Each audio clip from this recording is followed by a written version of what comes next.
Praise Lord. Praise the Lord. सभी लोग एक बार फिर से प्रभु यीशु मसीह के नाम में आप सभी को जय मसीह की। जय मसीह।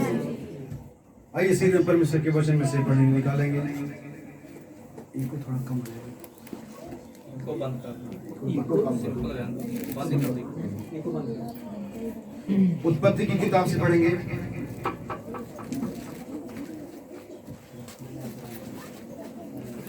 इसका 6 अध्याय।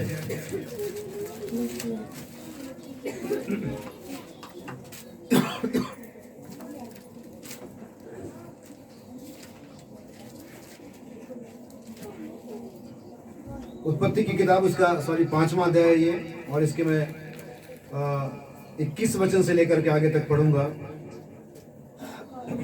जब हनोक 65 वर्ष का हुआ तब उसे मतुसेले का जन्म हुआ। मतुसेले के जन्म के पश्चात हनोक 300 वर्ष तक परमेश्वर के साथ साथ चलता रहा, और उसके और भी बेटे और बेटियां उत्पन्न हुई। इस प्रकार हनोक की कुल आयु 365 वर्ष की हुई। हनोक परमेश्वर के साथ साथ चलता था, फिर वह लोप हो गया क्योंकि परमेश्वर ने उसे उठा लिया। प्रभु की आशीष प्रभु के पड़ेगा। वचन पढ़ो। प्रभु आप सभी को आशीष देते। सरों को झुकाएंगे। स्वर्गीय पिता, धन्यवाद के साथ आपके चरणों में आते प्रभु अपने आपको तेरे सम्मुख लेकर के आते और कहते हैं परमेश्वर पिता हमारी सहायता और मदद कर। हम आपके बिना कुछ नहीं। जब तक कि तेरे पवित्र आत्मा इन वचनों को ना खोले तो मनुष्य सिर्फ इन्हें पढ़ सकता है प्रभु, लेकिन पवित्र आत्मा से अपने दिल में प्रकट करता है और उसे सामर्थ के साथ जाहिर करता है प्रभु। हम पढ़ेंगे वचन को, इस छोटी सी कलीसिया को, प्रत्येक भाई और बहन को, भाई राजा के परिवार को, और जितने भी सेवक यहाँ पर है प्रभु सभी को तेरे हाथों में देता प्रभु, और सभी पर आशीष मांगता हूँ। चाहता हूँ तेरा पवित्र आत्मा खुदावन तेरे लोगों से बातचीत करे, हमारी प्रार्थना सुने। इस सभा को, अपने आप को, सारे एनवायरनमेंट को, सारे म्यूजिक सिस्टम को, इलेक्ट्रिसिटी को, सब कुछ तेरे हाथों में देते प्रभु। प्रार्थना मांगते यीशु मसीह के नाम में, आमीन। प्रभु आप सभी को आशीष देगा। जिनको बंद हो सकता है प्लीज कर दें इसे। हालेलुया। सभी बैठ सकते, प्रभु आपको आशीष दे। यीशु मसीह के नाम में वह फिर से आप सभी को जय मसीह की। अगर आप सभी पीछे आगे मेरी आवाज सुन पा रहे थे, एक बार तालियां बजा दे और बता दे कि आप आवाज सुन पा रहे हैं। Hallelujah, hallelujah. क्या हम यीशु मसीह के नाम को धन्यवाद दे सकते हैं अपने आवाज को, अपने तालियों को बजा करके?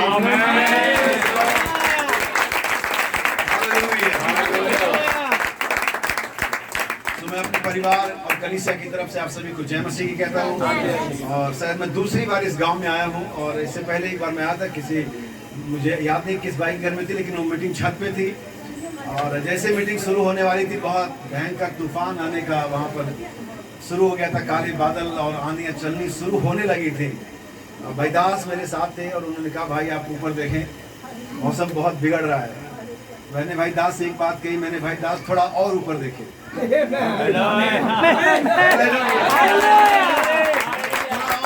इन बादलों के ऊपर भी कोई है जो इन बादलों को नियंत्रित करता है।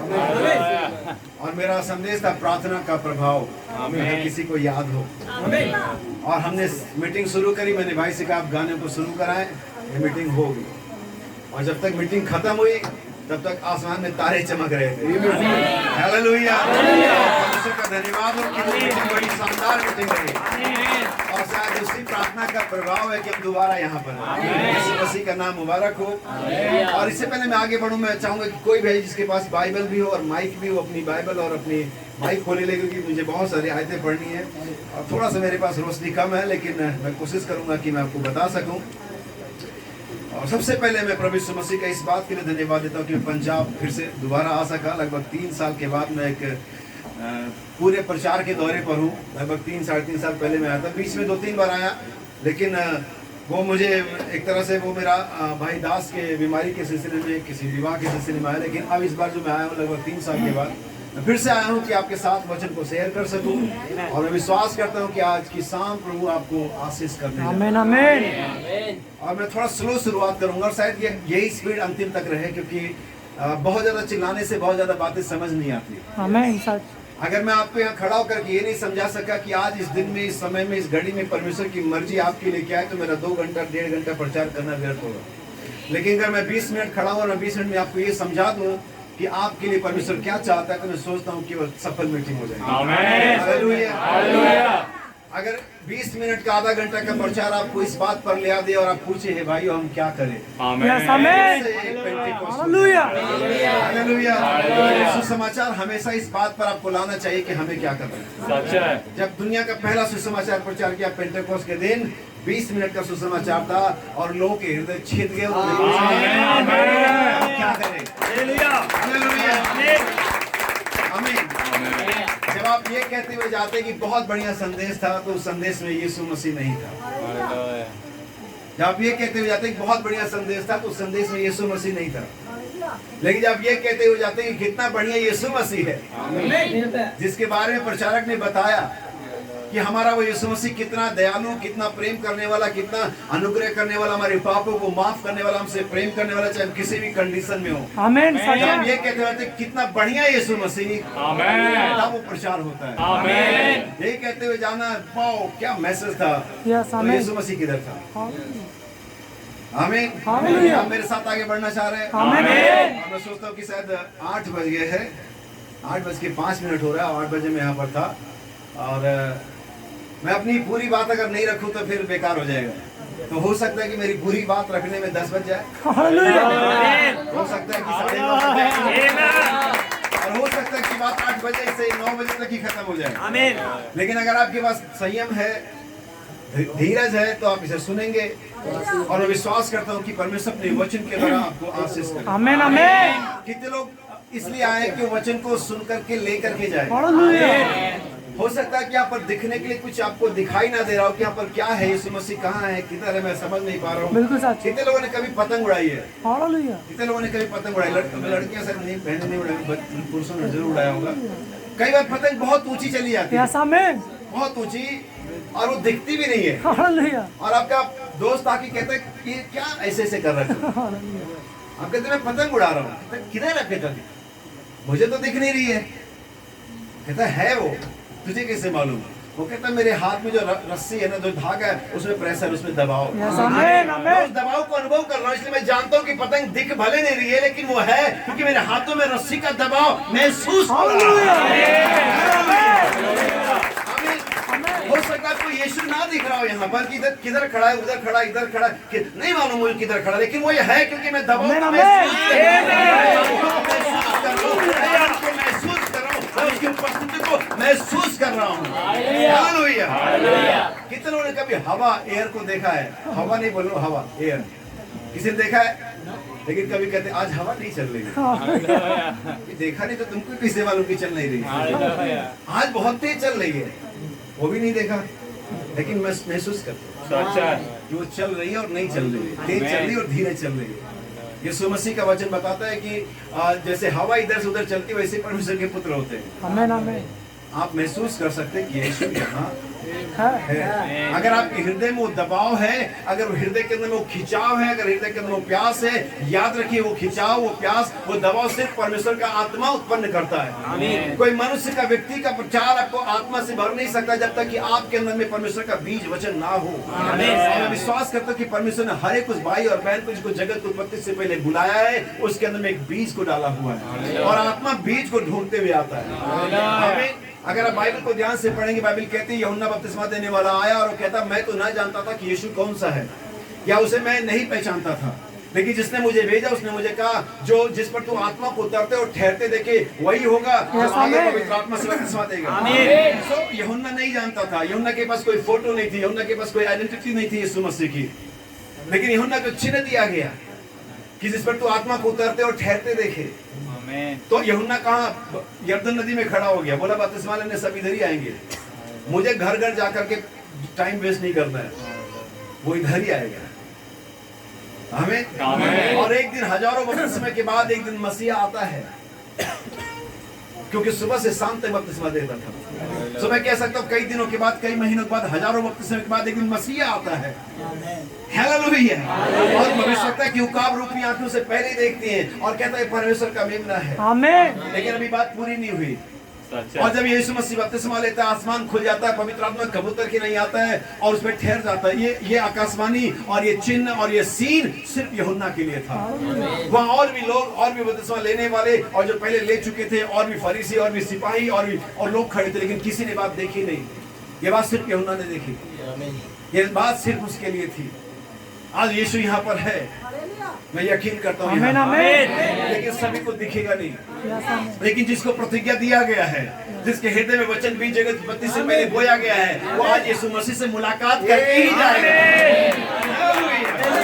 जैसे आप यीशु से मिलने आए हैं, आप मुझे सुनने नहीं आए हैं, लेकिन ये हकीकत ये है कि जब तक आप मुझे सुनेंगे नहीं, जब तक मेरा समय आप यीशु से मिल भी नहीं पाएंगे। इस समय का संदेश परमेश्वर को प्रकट करता है। यीशु मसीह समय का संदेश था, उसने परमेश्वर को प्रकट किया। उसके बाद 7 दूत आते हैं, वो समय के संदेश को प्रकट करते हैं और उसी संदेश में परमेश्वर प्रकट होता है। आज हमारा समय है कि हम समय के संदेश को प्रचार करें और परमेश्वर संदेश के द्वारा अपने आप को प्रकट करें। कितने लोग तैयार है मेरे साथ? हालेलुया। प्रभु हम सभी को आशीष दे।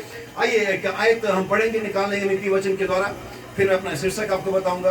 और कुछ भी इसमें कपड़ा अगर लगा रही है थोड़ा सा ऐसे बैग, कोई बैग लगा दीजिए, कुछ भी। नीति वचन और उसका 30 अध्याय और उसका 18 वचन, कोई भी एक भाई पढ़ेगा जो तय कर ले कि किसे पढ़ना है इसे, और वही हर आयतों को पढ़ता रहेगा।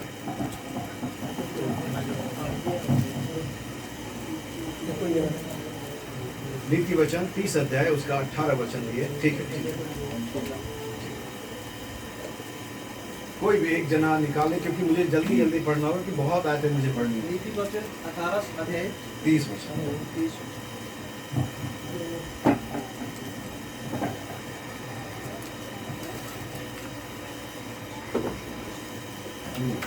पढ़े।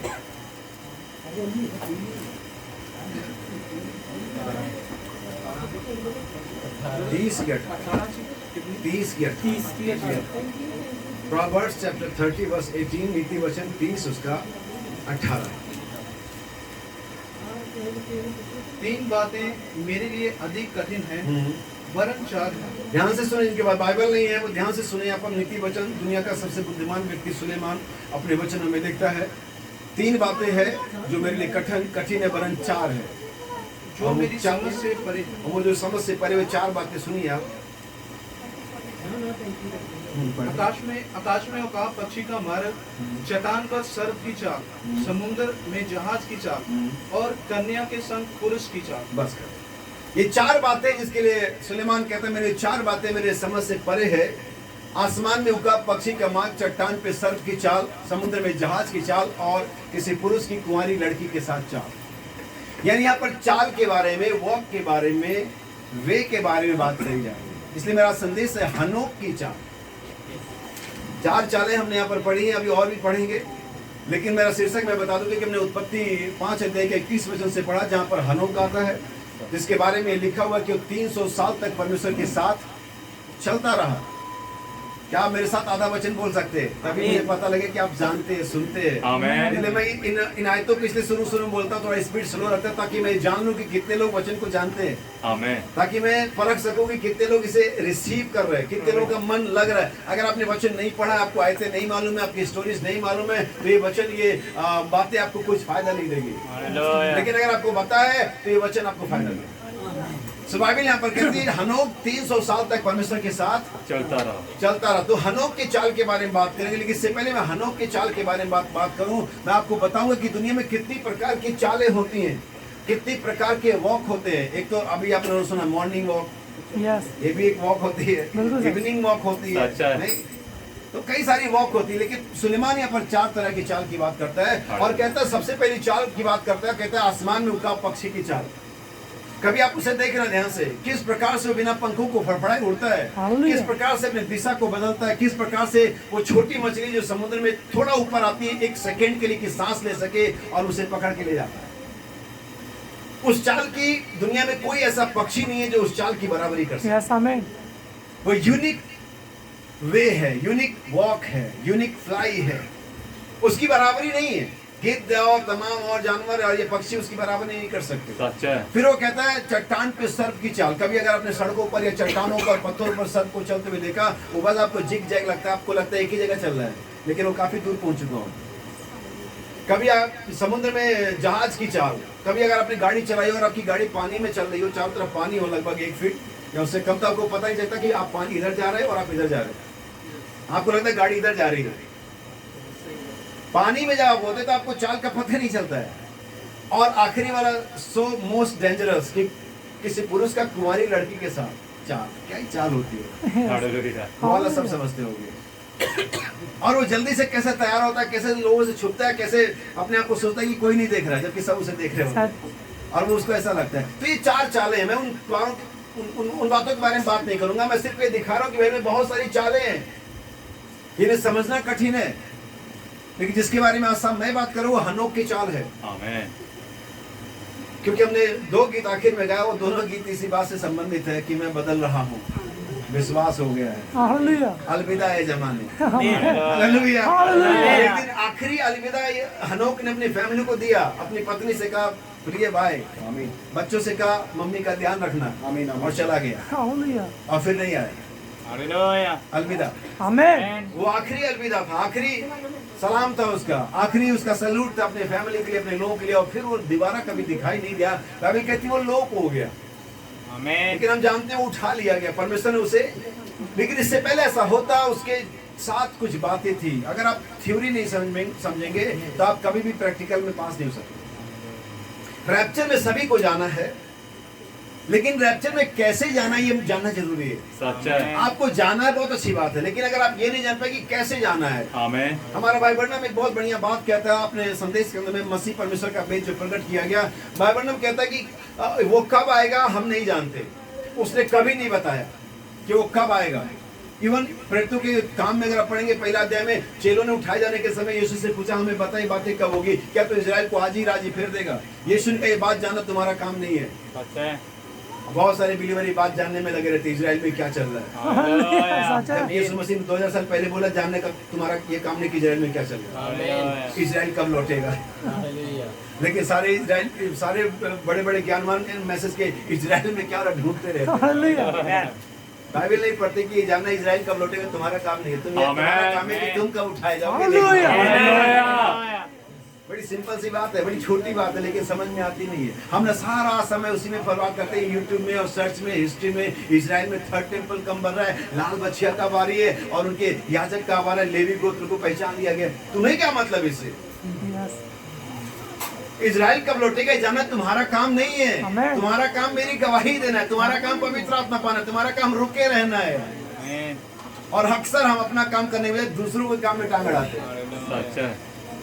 आज कलीसिया इसी रास्ते पर चले, आज कलीसिया ये वाली चाल है। जब यीशु ने साफ कह दिया ये जानना तुम्हारा काम नहीं है। जिसको लौटना है राज्य, जिसको मिलना है उसको पूछने दो।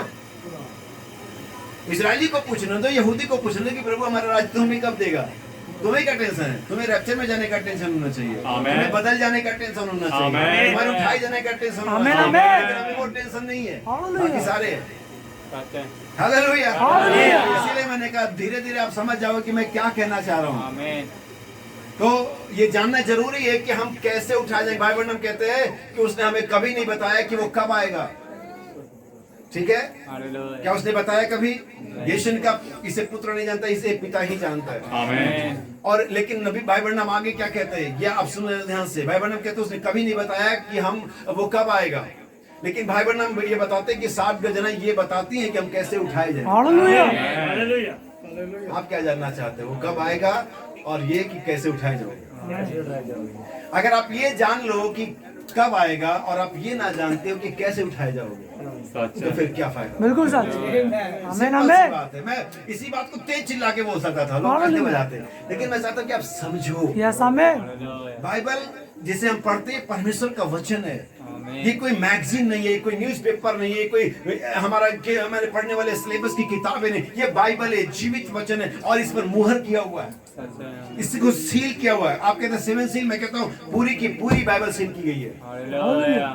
सारी ही बाइबल मुहर बंद है। ये यिर्मयाह नबी कहता है ये पुस्तक ऐसी है कि किसी पढ़े लिखो के दी जाए तो ये कहकर के वापस कर देगा, इस पर तो मुहर है, यह पुस्तक है। और अगर इसे किसी अनपढ़ को दिया जाए तो ये कहकर वापस कर देगा, मैं तो अनपढ़ हूँ। तो फिर ये दोनों के लिए बेकार है, पढ़े लिखों के लिए भी और अनपढ़ों के लिए भी। लेकिन ये किसके लिए साकार है, किसके लिए उपयोगी, किसके लिए यूजफुल है? जिन पर पवित्र आत्मा का अभिषेक।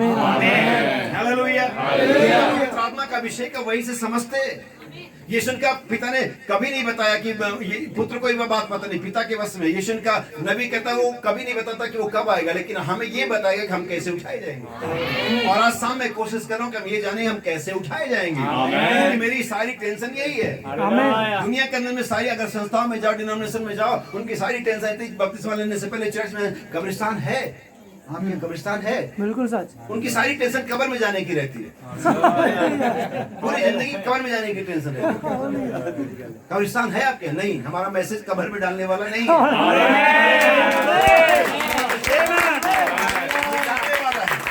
भाई बहन के पास एक LIC एजेंट आया जो पॉलिसी करते हैं, LIC एजेंट, जीवन बीमा। और उसने भाई बहन का रिश्तेदार ही था, भतीजा वगैरह लगता था। और उसने कहा भाई बहन क्या आपने इंश्योरेंस लिया?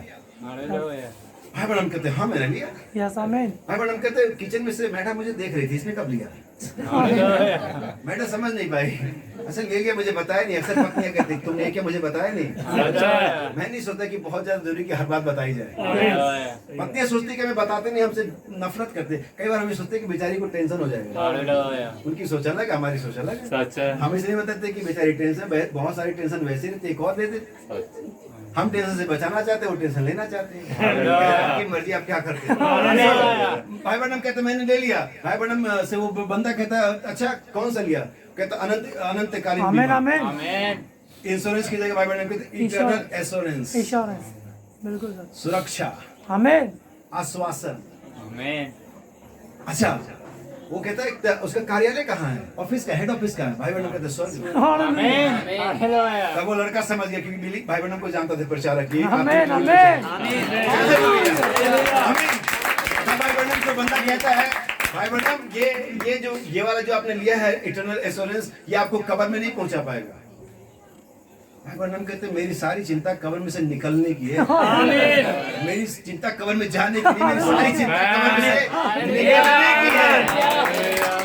आज हमारी चिंता क्या है? कब्र में जाने की, दुनिया में बड़ा नाम बनाने की, मकान, घर, दौलत। और ये चिंता क्या? आप किस बारे में चिंता कर रहे हैं आज? पौलुस कहता है मुझे परमेश्वर के घर की धुन खा जाएगी। पौलुस कहता है मैं कैसा अभागा मनुष्य में दुविधा में पड़ा, मुझे अधर्म के देश से कौन बचाएगा? पौलुस कहता है मैं किसी भी रीति से उस मृत्युंजय की सामर्थ को चाहता हूँ। पौलुस की चिंता देखो और अपनी चिंता को मिलाओ। क्या आपके पास एक भी परमेश्वर के वचन की चिंता है? क्या आपको अपने अनंत जीवन की चिंता है? क्या आपको रैप्चर की चिंता है? क्या आपको पवित्र आत्मा पाने की चिंता है? क्या आपको देख के बदल जाने की चिंता है? नहीं, सारी चिंता तो इसी दुनिया की है। बिल्कुल सच। सारी चिंता इसी मटेरियल के लिए है। 2 गज जमीन के नीचे जमीन चाहिए, जमीन चाहिए। परमेश्वर कहता दफन कर दूंगा, खाते रहना जमीन। कितना चाहिए? 2 गज की तो जरूरत होती है। आसमानों की चिंता करो। आमीन आमीन। कुलस्सियों की पत्री पहला अध्याय जरा पढ़ दे भाई, फटाफट निकालना पड़ेगा, मेरे साथ चलना तो स्पीड में चलना। कुलस्सियों की पत्री पहला अध्याय पहला वचन,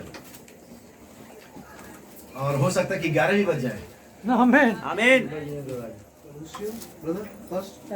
चैप्टर 3 वर्स 1।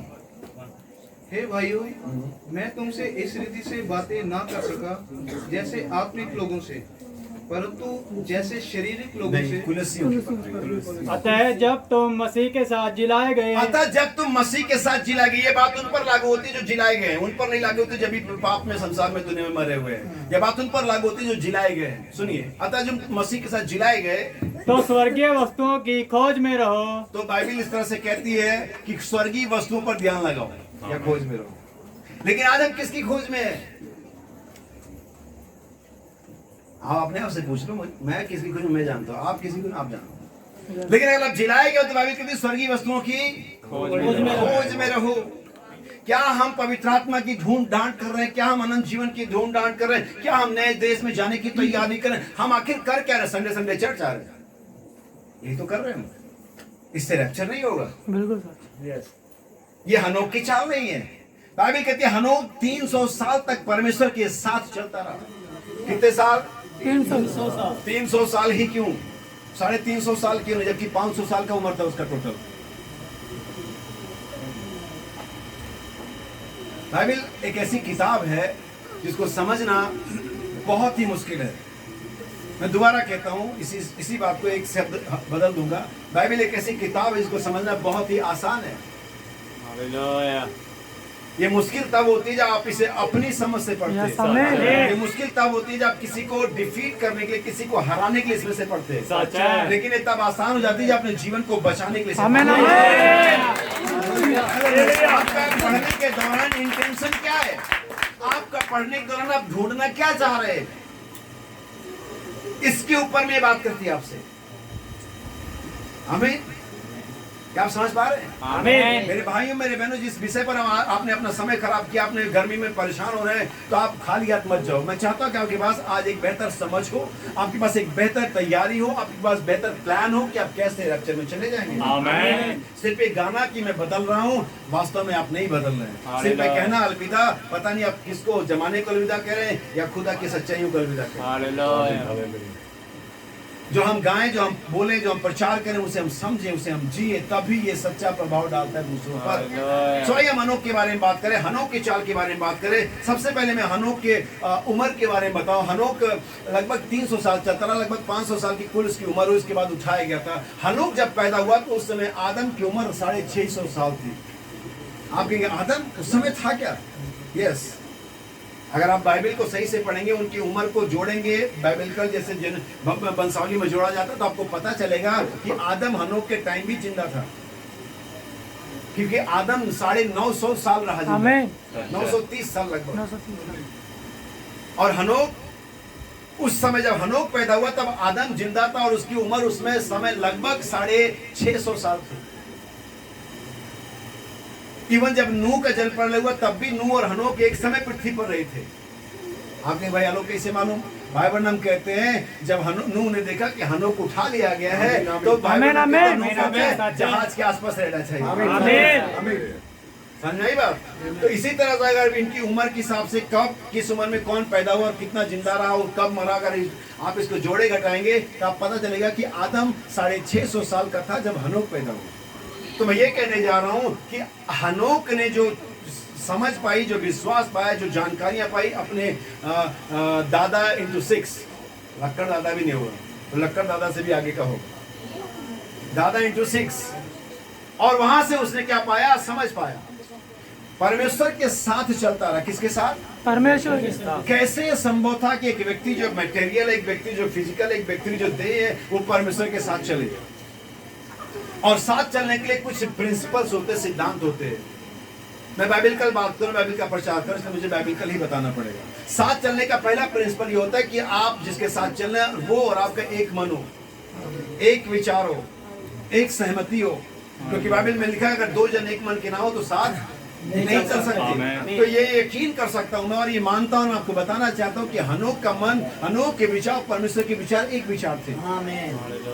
अब हम जो परमेश्वर के साथ चलने का दावा करते हैं, या हम सोचते हैं कि हमें चलना चाहिए, या हम कहते हैं हम चल रहे हैं, क्या वास्तव में हमारे और उसके विचार एक जैसे हैं?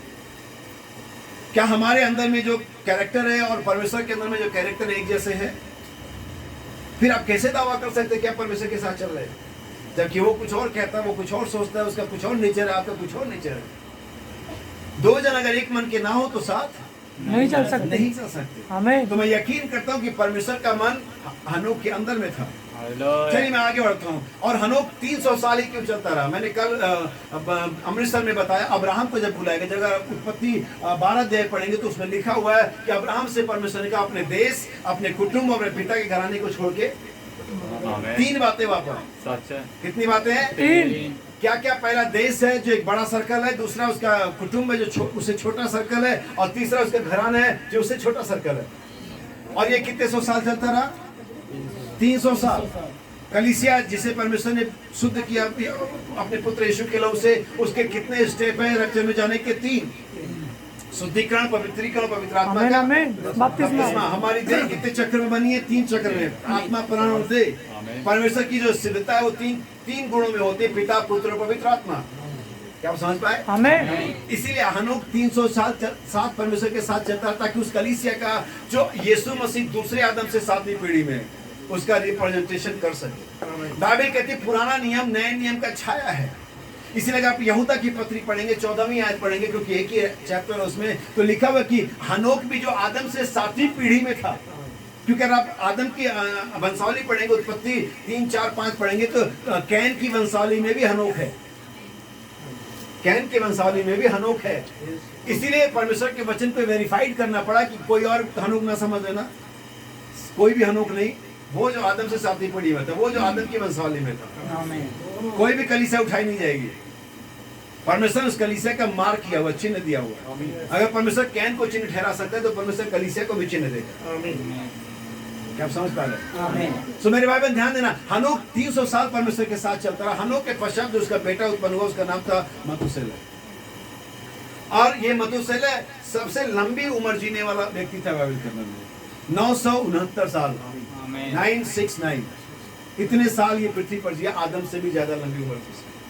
लेकिन अब हम दोनों का आपको अर्थ बताता हूं कि हनोक का अर्थ क्या होता है और मथुसेलह का अर्थ क्या होता है। कितने लोग जानते हैं हनोक का अर्थ? हनोक का अर्थ होता है टीचर, शिक्षक। क्या होता है? टीचर, सिखाने वाला, शिक्षक जो आपको शिक्षा देता है। मथुसेलह का अर्थ होता है न्याय, जजमेंट। और जैसे हनोक उठा लिया जाता है उसके बाद मथुसेलह पैदा होता है। जैसे हनोक उठा लिया जाता है वैसे न्याय आता है पृथ्वी, जल प्रलय के रूप में। समझना चीजों को। अब आप कहेंगे भाई हनोक टीचर क्या अर्थ है? मैं इसीलिए हनोक की चाल की बात करी मैंने। हनोक ने वो 3 बढ़िया और 3 महान काम किए जिसे आज कलीसिया को सीखना है। हनोक ये जानता था कि परमेश्वर को कैसे खुश किया जाए, क्योंकि उसकी यही गवाही थी कि उसने उठाए जाने से पहले परमेश्वर को, कहाँ है आप लोग? आमीन। नहीं, आपको सिर्फ बताना था उसने क्या किया। मैं इसीलिए रुक गया ना, पता नहीं आप लोग सुन रहे हैं या आपको पता है और नहीं पता है, लेकिन कम से कम जिन्हें पता हो बताया कि हनोक ने परमेश्वर को क्या किया था। ये फर्स्ट टाइम था आदम की वाटिका के बाद, जब से परमेश्वर दुखी हुआ था आदम हो के गिरने के बाद, कि हनोक परमेश्वर खुश हुआ था। और ये 7वें दिन में हुआ था या 7वीं पीढ़ी में हुआ था। इवन स्वयं परमेश्वर 6 दिन जब काम किया, परमेश्वर 7वें दिन में ज्यादा खुश था। हर दिन वो कहता है अच्छा है, अच्छा है, 5वें दिन अच्छा है, 6ठे दिन अच्छा है, लेकिन 7वें दिन कहता है बहुत अच्छा है। हालेलुया। कहता है पृथ्वी तब तक अच्छी नहीं जब तक कि परमेश्वर के पुत्र नहीं आते। आमीन। सो बाइबल कहती है हनोक 300 साल परमेश्वर के साथ चलता रहा। उससे ये सीखा जा सकता है कि परिवार होने के बावजूद भी परमेश्वर के साथ चला जा सकता है। क्योंकि बहुत सारे क्रिश्चियन, बहुत सारे बिलीवर कहते हैं क्या करें, पत्नी है, बच्चे हैं, नौकरी है, कैसे चले।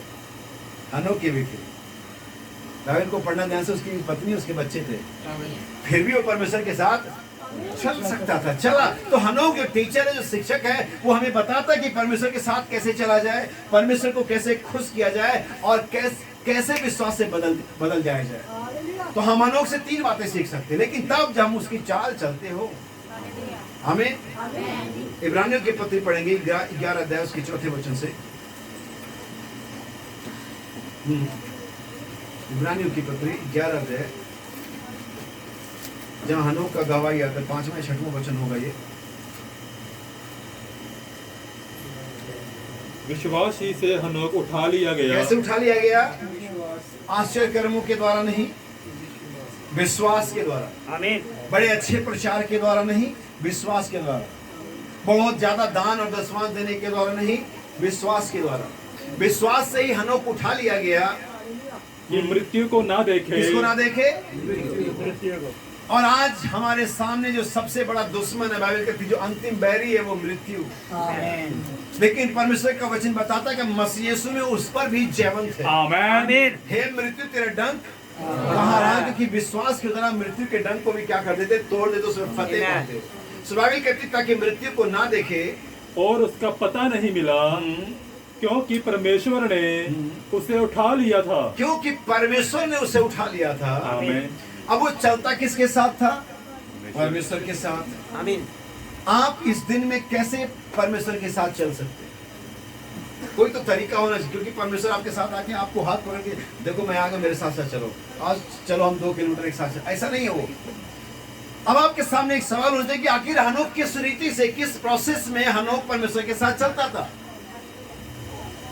बाइबल कहती है परमेश्वर को कभी किसी ने नहीं देखा, ना ही कभी कोई उसे देख सकता है। बाइबल कहती है परमेश्वर शरीर नहीं है, परमेश्वर मनुष्य नहीं, परमेश्वर आत्मा है। सो ये कैसे संभव था कि हनोक परमेश्वर के साथ चलता? लेकिन जिसको हम परमेश्वर पढ़ते हैं उत्पत्ति की किताब में 5वें अध्याय में, उसे यूहन्ना अपने उत्पत्ति में वचन कहता है। बाइबल उत्पत्ति का वर्णन दो प्रकार से लिखा हुआ है। पहला मूसा के द्वारा लिखा हुआ जो फिजिकल जेनेसिस है, जो फिजिकल क्रिएशन के बताया गया कि ऐसा हुआ ऐसा हुआ ऐसा हुआ, ये मूसा ने लिखा उत्पत्ति किताब में। और जो आत्मिक उत्पत्ति आत्मिक नजरिए से लिखी गई यूहन्ना के सुसमाचार में लिखा। आमीन। यूहन्ना ये नहीं कहता आदि में गहरा जल था, यूहन्ना ये नहीं कहता कि आदि में छोटे छोटे पौधे और पेड़ उगे और आदि में पक्षी बने और आदि में मछलियां बनी। यूहन्ना ये नहीं कहता, यूहन्ना कहता आदि में वचन। आमीन आमीन। वो स्पिरिचुअल एंगल को देख रहा है। हम इनका समझ पा रहे हैं। सो आदि में वचन था, वचन परमेश्वर के साथ था, वचन ही परमेश्वर था और इसी वचन के साथ हनोक चलता था। तो आज इस युग में, इस आधुनिक युग में 2021 में भी आप परमेश्वर के साथ चल सकते हैं, क्योंकि परमेश्वर कुछ और नहीं, परमेश्वर वचन है। तो वचन आपको दिया गया है, तेरा वचन मेरे पांव के लिए दीपक और मेरे मार्ग का उजियाला है। आप इसी में चलें, जब इसमें चलते हैं आप इनफैक्ट परमेश्वर के साथ ही चलते हैं। इसके लिए किसी सुपर नेचुरल पावर की और लाइट झिलमिलाने की जरूरत नहीं कि अरे पिलर ऑफ फायर आया। बाइबल के अंदर में अगर आश्चर्य कर्म ही परमेश्वर के साथ उठाए जाने का मापदंड होता, पैमाना होता, तो आज हम बहुत सारे लोगों को रैप्चर में देखते। लेकिन अगर मैं आपको दो चीजें बताता हूँ, अगर आप कुरिन्थियों 10 अध्याय का पढ़ेंगे, पौलुस इजराइल के इतिहास की चेतावनी देता है। परमेश्वर का वचन बताता है, पौलुस कहता है, हे भाइयों मैं नहीं चाहता कि तुम्हें इस बात से अज्ञान रहो कि हमारे बाप दादाओं ने जब मिस्र से निकले सबने समुद्र में और बादल गीजे मूसा का बपतिस्मा लिया, सबने एक ही चट्टान से पानी पिया, सबने स्वर्गीय मन्ना खाया, सब लाल सागर से पार हो गए। पढ़ते पढ़ते जब आगे बढ़ेंगे तो बाइबल कहती परमेश्वर उनमें से बहुतेरों से खुश नहीं था। आमीन। मैं हनोक के चाल के बारे में बात कर रहा हूँ, क्योंकि हनोक एक ऐसी चाल चला जिसने खुदा को खुश कर दिया। क्योंकि बागे अदन से परमेश्वर बहुत दुखी था, बड़ा डिसअपॉइंटेड था, बड़ा निराश था जब उसको ये सूचना मिली मेरे बच्चे गिर गए। नबी कहता है परमेश्वर ने सर्व से सर झुका लिया, तब से बड़ा दुख झेला। जैसे आपको कोई आकर कहता आपका बच्चा तो चोर है, उसे मेरा सामान चुराया। आपको आगे कहता आपका लड़के को मैंने देखा उधर कहीं शराब खाने में शराब पी करके लड़ाई कर रहा था, आपको कैसा लगता है? मैंने बताओ कैसा लगता है आपको? ऐसा अगर आपके बच्चे के बारे में बताएं, आपकी लड़की के बारे में बताएं, आपका सर शर्म से झुक जाएगा। और ऐसे अदन में हुआ था, आदम और हव्वा गिर गए तो उस जगह से जहां पर परमेश्वर ने रखा था, स्वर्गदूतों ने जाके कहा तेरे बच्चे गिर गए, परमेश्वर ने अपना शर्म से सर झुका लिया। और उस दिन से लेकर के हनोक के आने के दिन तक परमेश्वर दुखी था। लेकिन जब हनोक आता है 7वीं पीढ़ी में, 7वें युग में, 7वें डायमेंशन के अंदर में, वो एक ऐसा व्यक्ति था जो परमेश्वर को फिर से खुश किया। इस्राएल कहती इजराइल वहां से निकला, सबके लिए मन्ना बरसा, सभी लाल सागर से पार हो गए। परमेश्वर ने सबके लिए पिलर ऑफ फायर को दिया, परमेश्वर ने बादल के खंभे को दिया, लेकिन फिर भी कहती परमेश्वर ने सिर्फ बहुतेरों से खुश नहीं था। इंग्लिश में लिखा ऑलमोस्ट, ज्यादातर से, बहुतेरे से मतलब ज्यादातर से, मतलब 20 लाख लोग निकले, तो मैं कहने जा रहा हूँ 19,99,998 लोगों से परमेश्वर खुश नहीं था। दो ही से खुश था एक तरह से। कैसे? आमीन, हालेलुया, हालेलुया, हालेलुया। ध्यान से सुनना मेरी बातों को, परमेश्वर ने उनमें से बहुतों से खुश। आप ये सोच सकते कि परमेश्वर जिसके लाल सागर फाड़ा फिर भी परमेश्वर से खुश नहीं है। समझना मैं क्या बात कर रहा हूँ, हनोक की चाल के बारे में बात कर रहा हूँ। इतना आसान नहीं रैप्चर में जितना कि प्रचारक बताता है। आमीन, आमीन। ओ तुम परमेश्वर के चुने हो, प्रभु तुम्हें, इतना भी आसान नहीं है। हालेलुया। हम कहते हैं मेरे पिलर ऑफ फायर, मेरे कमरे में एक दिन पिलर ऑफ फायर, मेरे पास मैं फोटो दिखाता हूँ, देखो पिलर ऑफ फायर निकला हमारे वीडियो में, हमारे प्रचारक की वीडियो, उनके साथ दिन रात चलता था। क्या बात करते हो तुम? उनके लिए पिलर ऑफ फायर ऐसा था जब तुम चाट खाने जाते हो, रोज चलता था। हालेलुया। अरे प्रभु ने मेरा आश्चर्य कर्म कर दिया, मेरा सिलेंडर खाली तक भर गया, वो चट्टान से पानी पीते थे, वो चट्टान से। हालेलुया। अरे प्रभु का धन्यवाद, मैंने 5 लोगों का खाना बनाया, 10 लोग आ गए और सबका पूरा हो गया। तुम बनाते हो ना, उनका बना बनाया आता।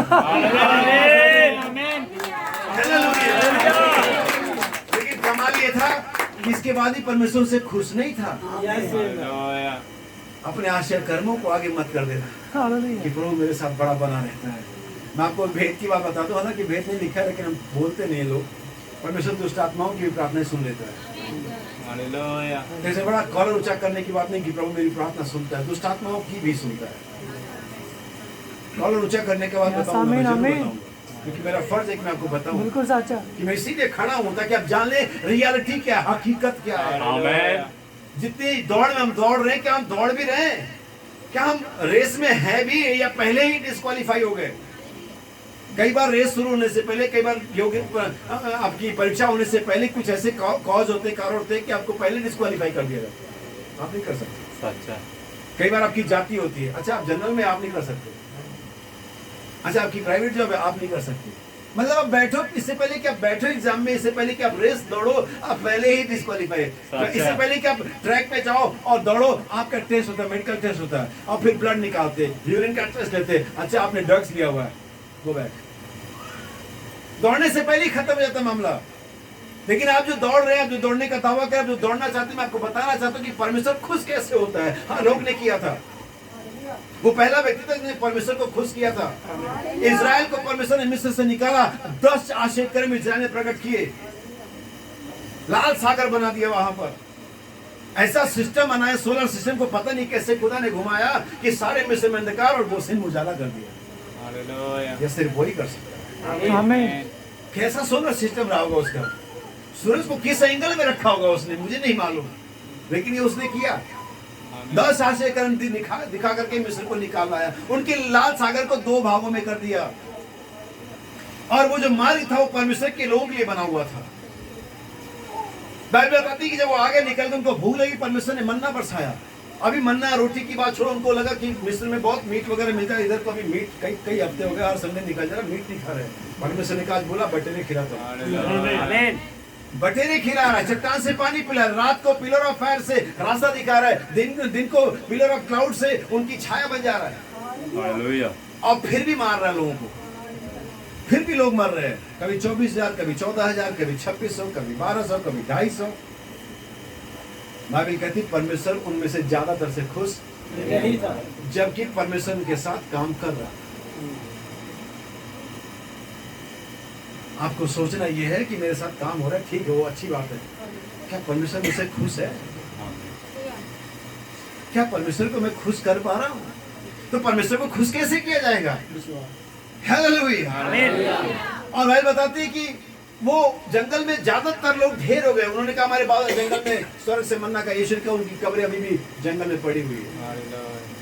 हमें लेकिन मैं एक व्यक्ति आपके सामने पेश करने जा रहा हूँ जो दूसरा आदम था, उसका नाम यीशु था। आमीन आमीन। और वो व्यक्ति पैदा होता है, 12 साल तक परमेश्वर के मंदिर में पाया जाता है। बात करते हैं फरीसियों और शास्त्रियों से, 12 से 30 साल के बीच में अपने पिता के घर में उसका काम बटाता है, 30 साल की उम्र में सेवकाई शुरू करता है। आमीन आमीन। और सेवकाई यीशु मसीह का बाइबल में जब भी यीशु मसीह का सीन अपीयर होता है, शुरुआत होती है, तो कोई मिरेकल नहीं है, सीधा बपतिस्मे की बात चलती है। आमीन। और बिना कोई आश्चर्य कर्म किए, बिना किसी मुर्दे के जिलाए, बिना किसी रोगी को चंगा किए, बिना किसी और आश्चर्य कर्म किए वो बपतिस्मा लेता है। और बाइबल कहती है जब बपतिस्मा लेके ऊपर आता है, आकाशवाणी होती है। क्या आकाशवाणी होती है? यह मेरा प्रिय पुत्र है और आगे मैं इसमें रहने से प्रसन्न हूं। यीशु ने कौन से आश्चर्य कर्म किए थे अब तक? फिर भी पिता खुश था। आमीन। एक भी आश्चर्य कर्म अभी तक यीशु ने किए नहीं थे, इसके बाद किए। आपकी आश्चर्य कर्म पिता को खुश नहीं करते, आपकी सेवकाई, आपका गिफ्ट पिता को खुश नहीं करता। एक आयत पढ़ते हैं, फिलिपियों की पत्री 2 अध्याय 5 वचन से पढ़ते हैं। क्या मेरी बातों को समझ पा रहे हैं? पीछे आप लोग समझ पा रहे हैं मैं क्या कहना चाह रहा हूं? क्योंकि अगर जिस चाल में आप निकले, जिस विश्वास में आप निकले, आपने अपने समाज, परिवार और धर्म को छोड़ा है, अगर वो नहीं मिला तो फिर आपसे ज्यादा परेशान, अभागा कोई नहीं। सुनिए क्या लिखा हुआ है, 2:5।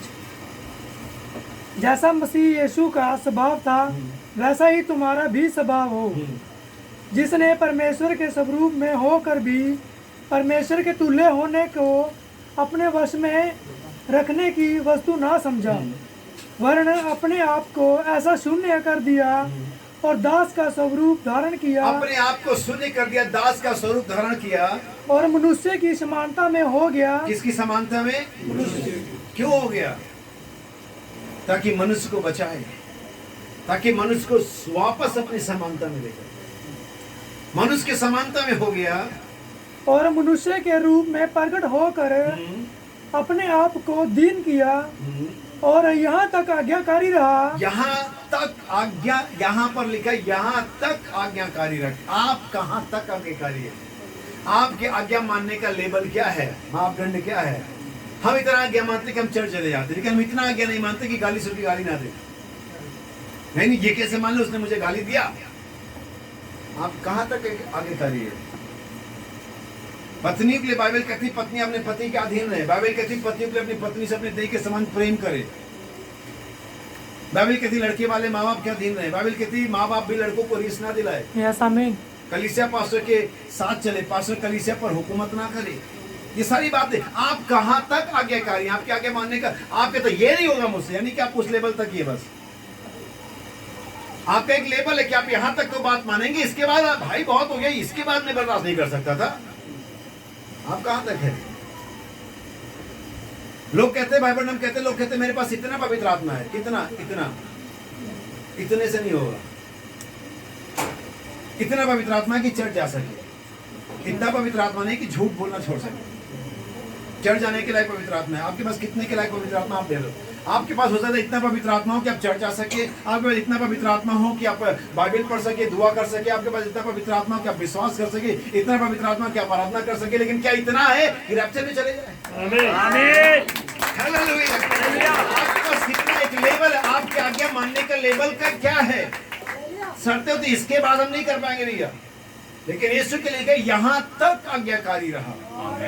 कहाँ तक? मृत्यु तक, क्रूस की मृत्यु तक आज्ञाकारी रहा। पढ़े की मृत्यु हाँ, क्रूस की मृत्यु भी सहनी। दो बार मृत्यु लिखने का क्या मतलब था? मृत्यु खाली लिख देता तब भी हम पढ़ लेते कि मृत्यु सहनी, लेकिन वहां पर मृत्यु बाद फिर लिखा क्रूस की मृत्यु। मतलब ऐसा लग रहा है कि पौलुस मृत्यु, पहले पौलुस ने मृत्यु लिखा, फिर उसने लगा खाली मृत्यु लिखना साधारण हो जाएगा। सही है। खाली मृत्यु लिखना कम रहेगा।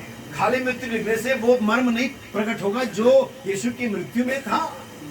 तो लिखता है मृत्यु और क्रूस की मृत्यु। समझने में खास कि आप समझ सके, परमेश्वर के वचन का एसेंस समझ सके, सार समझ सके। यस। यहाँ तक कि क्रूस की मृत्यु में यहाँ पर उसका मतलब दर्द से नहीं था, क्योंकि यीशु के साथ दो और भी मरे थे, उनको भी दर्द हुआ होगा। यस।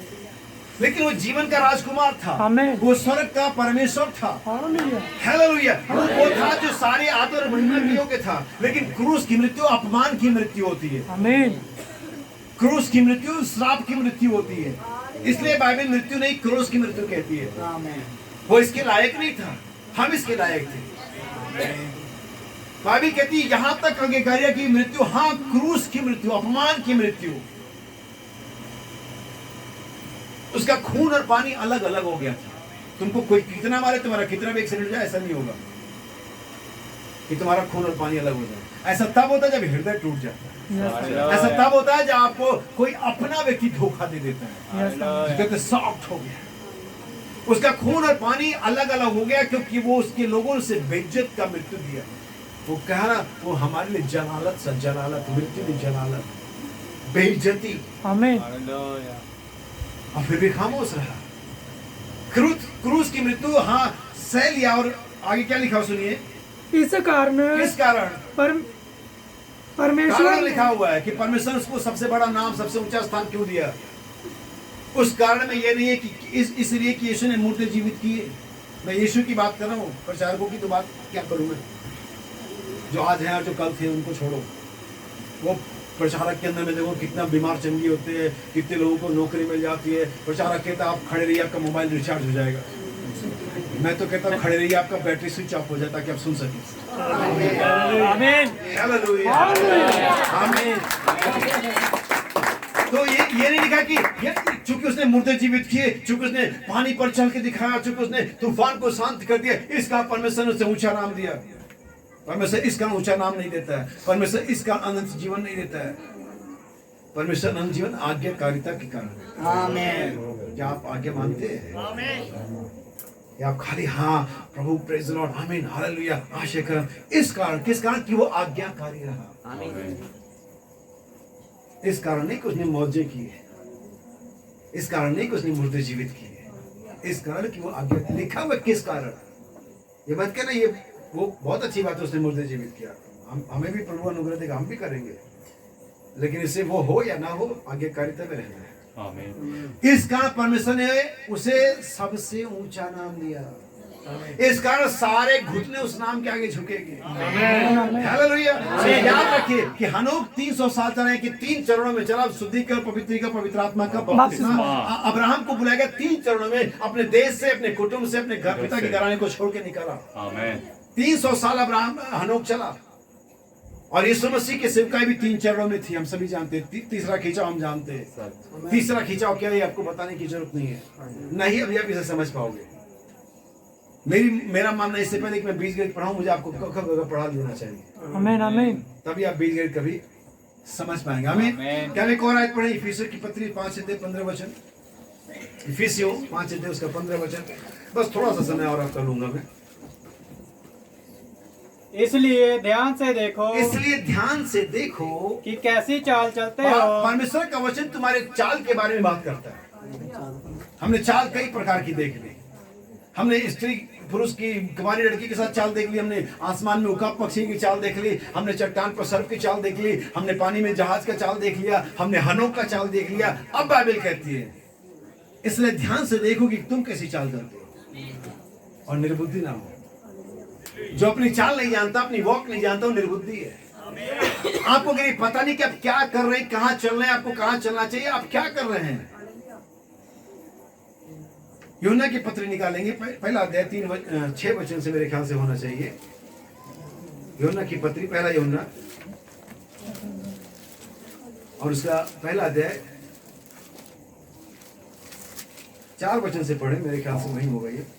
और ये बातें हम इसलिए लिखते हैं कि हमारा आनंद पूरा हो जाए।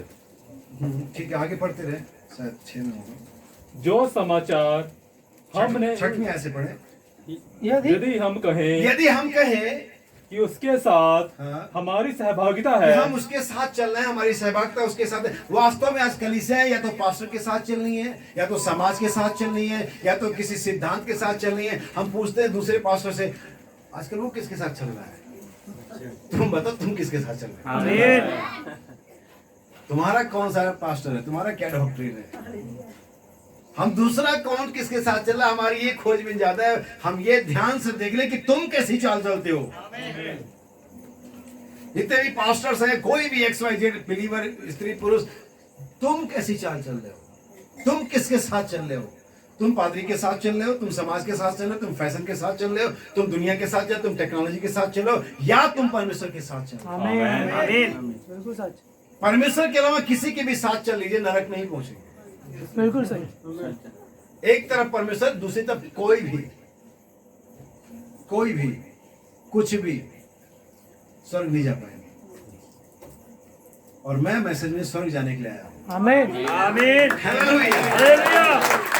चाहे मेरे साथ कोई चले और ना चले, भाई दास ने कितना बढ़िया गाना बनाया, ऐस कर दे फजल की मैं तेरा हो जाऊं।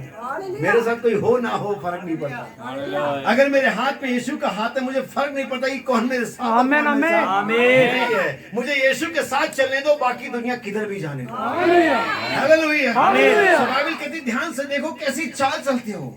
और फिर यूहन्ना कहता है यदि कोई कहे हमारी सहभागिता उसके साथ है, और फिर अंधकार में चले। कहाँ चले, यानी कि आप 2 जगह चल सकते हैं, तो लाइट में चले या तो अंधकार में चले, या तो उजियाले में चल रहे हैं या तो अंधकार में चल रहे हैं।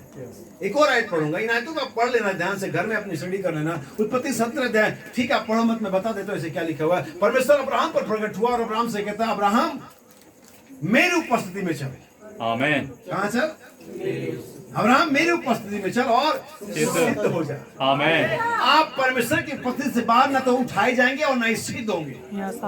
आप परमेश्वर की उपस्थिति से बाहर, चाहे किसी भी समाज या पास्टर या डॉक्ट्रिन किसी के भी साथ चलिए, सिर्फ आपका इंफॉर्मेशन नॉलेज बढ़ सकता है, लेकिन उठाए नहीं जाएंगे। अच्छा।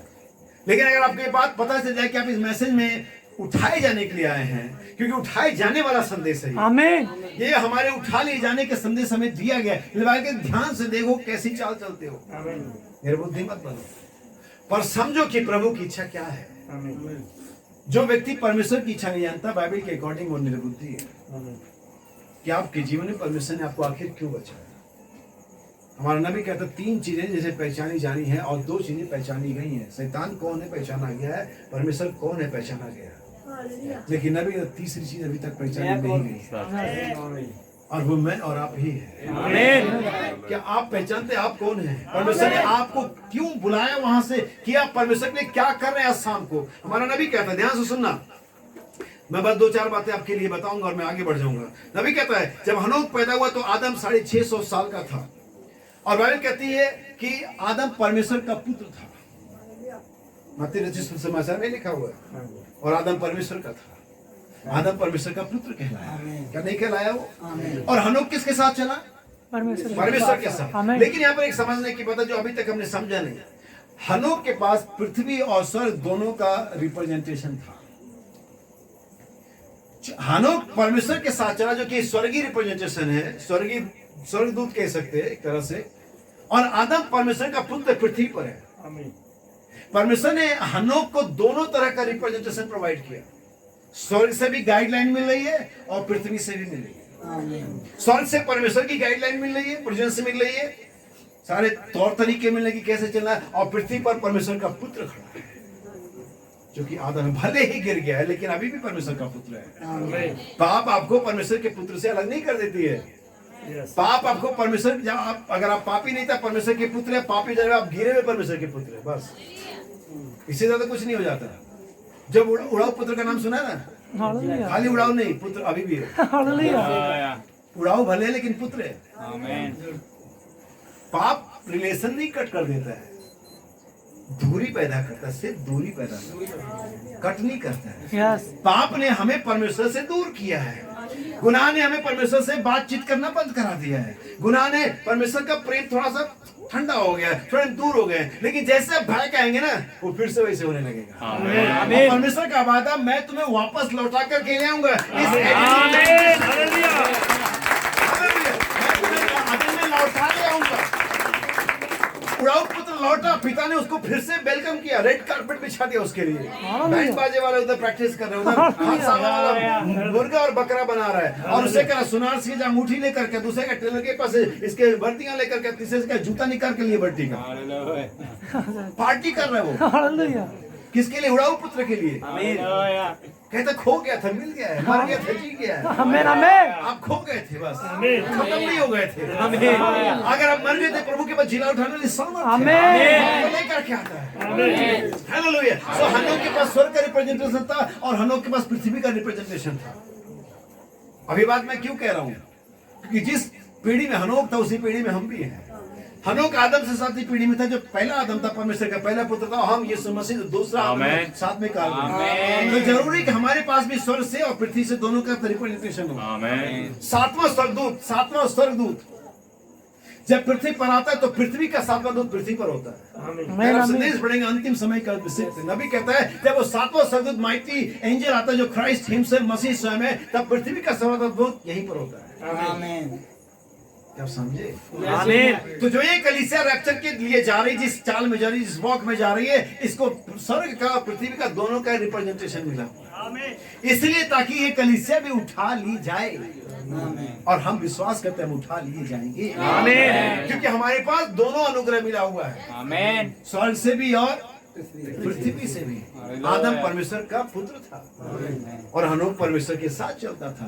दो शब्दों में कि फिजिकल जो गाइडेंस मिली आदम को, उसके पिता, उसके लकड़ दादा जो भी आदम था उससे मिली, और जो स्पिरिचुअल गाइडेंस मिली, रेवलेशन मिला, वो उसको परमेश्वर की ओर से मिला। इसीलिए हमारे पास एक नबी है जिसका हम विश्वास करते हैं, जिसने हमें बताया कि कैसे परमेश्वर को खुश किया जाता है, कैसे परमेश्वर के साथ चला जा सकता है, कैसे उठाया जाना, विश्वास मैसेज से प्राप्त करना। लेकिन आज हम उन बातों का प्रचार नहीं करते, लोगों का बेसिक्स मजबूत हो। हम ऊपर की बातें करते हैं, लेकिन जरूरी है कि हम गहरी बातें करें, जरूरी है कि हम बुनियादी बातें करें, जरूरी है कि हम ठोस बातें करें। हम समझाएं लोगों कि कैसे खुदा के साथ चला जा सकता है। हम नया जन्म प्रचार कर सकते, लेकिन हमें नहीं पता नया जन्म होगा कैसे। हमें बताते पवित्र आत्मा के साथ चलना चाहिए, लेकिन हमें नहीं बताते पवित्र आत्मा के साथ चला कैसे जाए। ये जानना बेहतर है कि परमेश्वर को कैसे खुश किया जाए। हनोक नाम के टीचर से हमें सीख सकते हैं कि परमेश्वर को कैसे खुश किया जाए, कैसे परमेश्वर के साथ चला जाए, कैसे गवाही छोड़ दी जाए आने वाले जगत के लिए, जो जान ले कि हनोक कैसे उठाया गया। आमीन। और हनोक उठाए जाने से पहले उसने पिरामिड का निर्माण किया था। आमीन। अब वो चाहता था कि मेरे आने के बाद, मेरे जाने के बाद जो मेरे वंश आएगा, जो मेरे लोग आएंगे, वे जान लें कि वो तरीका क्या है। और उसने इसके सिंबल के तौर पे, चिन्ह के तौर पे पिरामिड्स को बनाया। उसने पीछे एक भौतिक, एक दुनियावी चिन्ह छोड़ दिया जो कि पिरामिड था। हमें आमीन। और वही अब पिरामिड का स्पिरिचुअल जो मीनिंग है, अर्थ है, अब वही पिरामिड फिर से दुल्हन के सामने खड़ा है। वही 7 सीढ़ियां, वही 7 रंग, वही 7 कैरेक्टर जिसके द्वारा आप फिर से परमेश्वर के पास जा सकते हैं। वो 7 सीढ़ियां आपको परमेश्वर के पास लेकर के जाती है। वो 7 दूत आपको फिर से अदन में लेकर के जाते हैं। आमीन। हनोक की चाल है ये किसी संस्था की चाल नहीं है, हनोक की चाल है, जो परमेश्वर का पुत्र है, या आदम से 7वीं पीढ़ी में वो चुना हुआ व्यक्ति जो उठाया गया। अगर आप आज उठाए जाने के लिए अपेक्षा के साथ आए, प्रकाशन के साथ आए, विश्वास के साथ आए, चाहत के साथ आए, परमेश्वर आप पर रिवील करेगा कि कैसे उसके साथ चला जाए। दुनिया के साथ, चर्च के साथ, सिद्धांत के साथ चलना छोड़ दीजिए, वे आपको कहीं नहीं लेके जाएंगे। आप परमेश्वर के साथ चलिए, वो आपको मृत्यु से देखने से पहले उठा कर ले जाएगा, अपने अब्दी मकान में लेकर के जाएगा। नबी कहता है पर हनोक रोज चलता रहेगा, रोज चलता रहेगा, लेकिन एक दिन आखिरी वक्त पर गया और परमेश्वर ने कहा ऊपर आ जा। हालेलुया। एक दिन आप ऐसे अगर परमेश्वर के साथ चलते रहेंगे, आज 1 हफ्ते, 10 दिन, महीना, साल, 2 साल, 10 साल, आप चलते रहेंगे, एक दिन आवाज करने में ऊपर आ जा। आमीन। बहुत समय तो चल चुका, अब आराम के घर में आ जा। आमीन। क्योंकि तू मेरे साथ चलता रहा, तूने मुझे खुश किया। उसकी गवाही थी कि उठाए जाने से पहले उसने परमेश्वर को खुश किया। वही लोग उठाए जाएंगे जिनकी गवाही हुई कि उन्होंने परमेश्वर को खुश किया है। लेकिन हमारी सारी समस्या तो पादरी को, समाज को, पत्नी को, बच्चों को, पति को खुश करने में रहती है। आप देखो कि आप किसको खुश कर रहे हो। जहां तक मेरा और मेरे परिवार का सवाल है, यीशु कहता हम खुदा की सेवा करें। आमीन। आज शाम को आपको निर्णय लेकर के जाना पड़ेगा, आप किसको खुश करोगे। आज शाम आप ये निर्णय लेकर के जाना कि आप किसके साथ चलोगे। आज शाम ये निर्णय लेके जाना कि मुझे तो उठाया जाना है, चाहे कोई मेरे साथ आए और ना आए, चाहे कोई कुछ भी मुझे ढोंगी कहे, पाखंडी कहे, घमंडी कहे, चलेगा, लेकिन मुझे उठाया जाना है। आमीन। आमीन। कि बहुत ही जल्दी पृथ्वी अपने अंतिम समय में पहुंच चुकी है। हालेलुया। बहुत ही जल्दी बाइबल कहती तप्त होकर के पिघल जाएंगे। जबकि चीजें इस रीति से ना सुनने वाली बाइबल कहती तो हमें भक्ति में किस प्रकार का मनुष्य होना चाहिए। आमीन। ऐसे चलो। नबी कहता है, अगर डॉक्टर कहता है मरने वालों, आप उसकी बात का ध्यान मत दो, परमेश्वर के साथ चलो। आमीन। नबी कहता है दुनिया की चिंताओं से लापरवाह होकर के परमेश्वर के साथ चलो। नबी कहता है आलोचना करने वालों की आलोचना से लापरवाह होकर के परमेश्वर के साथ चलो। नबी कहता है डॉक्टर कहते तुम कल मर जाओगे, परमेश्वर के साथ चलो। नबी कहते तुम तो बदल गए, परमेश्वर के साथ चलो। दुनिया को कुछ भी कहने दो, आप जस्ट परमेश्वर के साथ चले। हालेलुया। क्योंकि परमेश्वर की कुल इच्छा यही है कि आज उसकी छोटी दुल्हन, उसकी छोटी कलीसिया के बेटे और बेटियां उसके साथ चले, उजियाले में चले, समय के संदेश के अंदर में चले, आत्मा में चले, मेरी उपस्थिति में चल और सिद्ध होता है। प्रभु आप सभी को आशीष दे। God bless you.